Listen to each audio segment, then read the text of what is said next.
네, 자치단체장에게 듣는다 시간입니다. 정부가 지방 분권과 또 지역 균형 발전을 강화하는 지방자치법 개정을 추진하고 있습니다.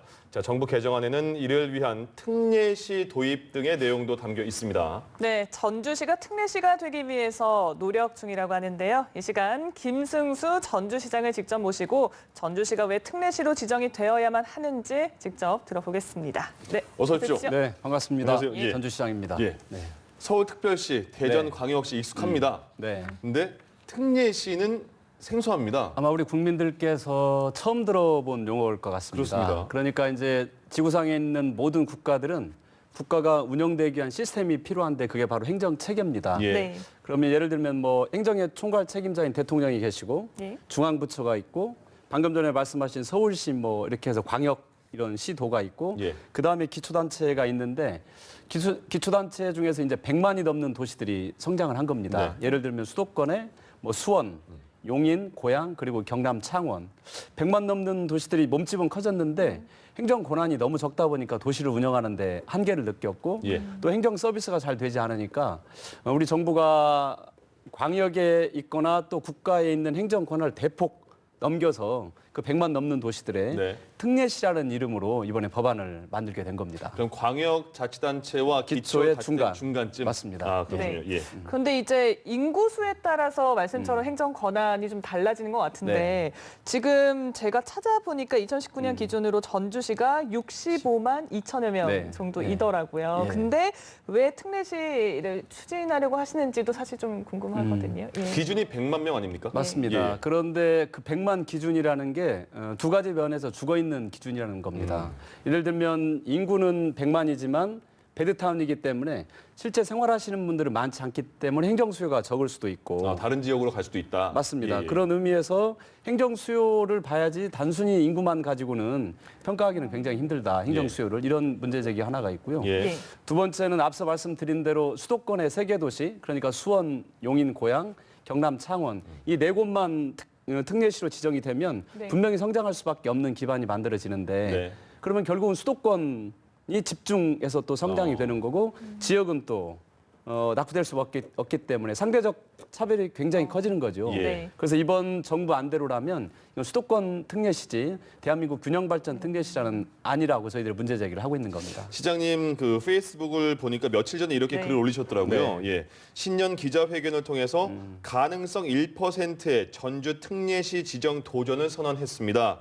광역시 없는 50년 낙후와 차별 반드시 돌파하겠습니다. 이렇게 네. 써 있었거든요. 네. 낙후와 차별 네. 어떤 서름이 그동안 있으셨습니까? 그것은 뭐 전주뿐만이 아닐 것 같습니다. 사실은 수도권 중심으로 국가가 사실상 운영돼 왔고 네. 특히 걱정되는 것은 이제 수도권에 GTX가 만들어지면 예. 2,600만 명 정도의 우리나라 인구의 50%를 훌쩍 넘는 어마어마한 수도권 블랙홀이 만들어지게 되는데 이제 향후에 이런 뭐 걱정이 있는 게 지역에서는 분명한 거고 예. 네. 그리고 그동안에 우리 정부가 뭐 어쩔 수 없을 것 같습니다. 정부 입장에서 보면 광역 중심으로 예산이라든지 그리고 또 예를 들면 참여정부 때 만들어졌던 혁신도시라든지 그리고 최근에 이루어진 예타사업 이런 경우도 결국은 광역 중심으로 줄 수밖에 없기 때문에 네. 광역이 없는 지역은 낙후될 수밖에 없는 거죠. 예. 그러면 광역 없는 지역이 전북, 충북, 강원 세 곳이기 때문에 예. 그럼 분명히 어쨌든 전북과 충북과 강원은 모든 수치에서 보더라도 예. 낙후돼 있는 건 사실입니다. 그게 바로 광역시가 없었기 때문에 기인됐다는 굉장히 저희들이 주장입니다. 그렇군요. 네. 만약에 특례시로 지정이 된다면 전주시에 어떤 변화들이 있을까? 무엇을 기대하시는지도 궁금한데요. 이제 특례시가 되면 뭐 행정 권한이 많이 주어집니다. 네. 굉장히 많은 권한이 주어지게 되는데 이제 전주시도 인구는 66만 명이지만 저희가 생활인구라고 그러거든요. 예. 네. 그러니까 KT라든지 SKT 이런 데에서 핸드폰 빅데이터를 분석해 보면 전주는 이미 생활인구가 100만 훌쩍 넘었기 때문에 생활인구가 100만이 넘었다는 것은 행정 서비스가 그만큼 훨씬 더 많아졌다는 걸 의미하기 때문에 네. 네. 전주시는 특례시로 지정되어야만 많은 권한을 가지고 도시를 잘 운영할 수 있고 또 많은 서비스를 할 수 있다는 겁니다. 예. 특히 전주시는 뭐 벌써 3년째 관광객이 1,000만 명이나 넘어서고 있고 또 혁신도시에도 많은 행정 수요가 있기 때문에 전주시는 행정 수요가 분명히 필요하기 때문에 특례시 가 필요한 거고 행정 수요 때문에 예. 첫 번째 이유가 있고 예. 두 번째는 이제 우리 정부 마음속에는 이미 100만이 넘는 도시들을 광역시로 이렇게 지정을 하기로 했기 때문에 마음속에 광역시라는 게 있는 거죠.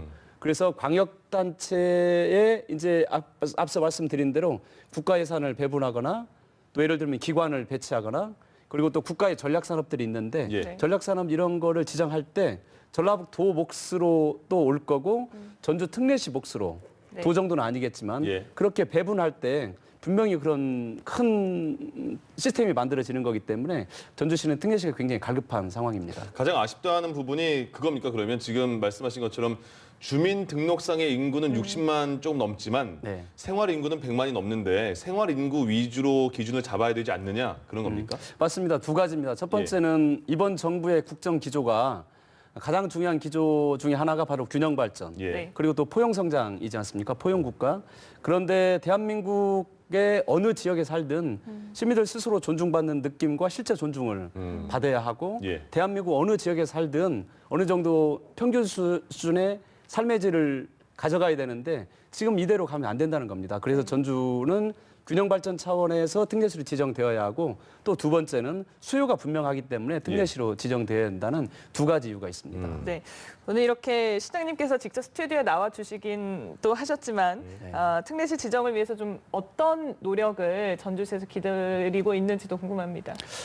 특례시 지정은 일단 정부가 법안을 냈고 네. 그리고 또 성남 지역구에 있는 김병관 의원께서 이제 법안을 제출하셨는데 예. 가장 중요한 건 뭐 정부를 설득하는 문제가 있고 예. 또 청와대라든지 또 국회라든지 또 분권위원회라든지 뭐 저희가 할 수 있는 일들은 페이스북 말씀하셨는데 네. 저희가 할 수 있는 일들은 뭐든지 다 하고 있고 예. 다만 이 특례시 문제가 비단 우리 전주뿐만이 아니라 대한민국 전체의 균형 발전 차원에서 수도권하고 창원만 된다면 이건 수도권 특례시 불균형법이 될 수밖에 없기 때문에 그런 예. 차원에서 특례시를 제가 강변을 하고 있는 겁니다. 그럼 지금은 그 법안이 특례시와 관련된 100만 이상이 특례시로 지정돼야 된다. 이게 법안이 올라간 상태입니까?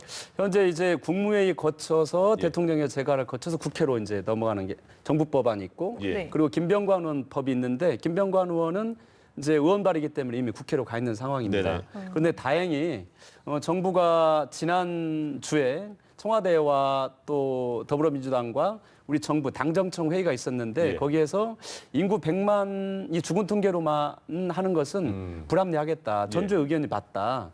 그래서 균형 발전 차원에서 그리고 또 다른 평가 잣대를 한번 만들어 보자. 네. 이거를 입법 과정에서 국회 차원에서 한번 만들어 보자.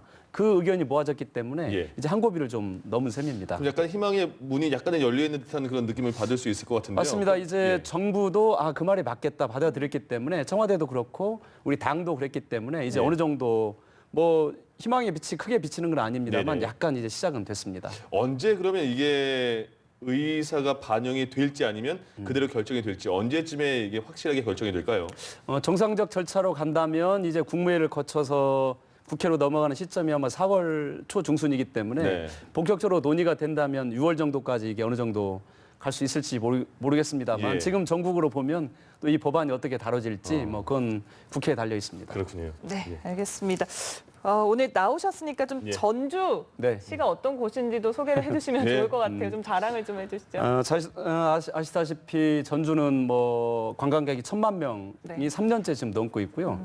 특히 론리 플래닛이라는 세계적인 여행 잡지가 있죠. 예. 거기에서 2016년도에 아시아에서 가봐야 될 3대 도시로 꼽힐 만큼 전주는 뭐 문화적 다양성이 굉장히 살아있는 지역이고 예. 요즘에 한옥마을이 좀 상업화돼서 문제가 좀 있다 이렇게 생각하시는 분도 뭐 걱정을 많이 해주시는 분도 계시는데 물론 그 점도 분명히 있지만 예. 사실 한옥마을이라는 물리적 공간, 한옥이라는 물리적 공간 이외에 그 안에 숨어있는 컨텐츠들이 굉장히 많이 있기 때문에 전주는 전통 문화와 또 맛과 또 뭐 판소리라든지 이런 게 많이 있기 때문에 지속 가능한 여행 도시로 잘 성장할 수 있을 것 같습니다. 알겠습니다. 자, 오늘은 전주시의 가장 핵심인 특례시 지정과 관련해서 좀 중점적으로 얘기를 네. 나눠봤습니다. 김승수 전주시장과 함께했습니다. 네, 고맙습니다. 고맙습니다. 고맙습니다. 예.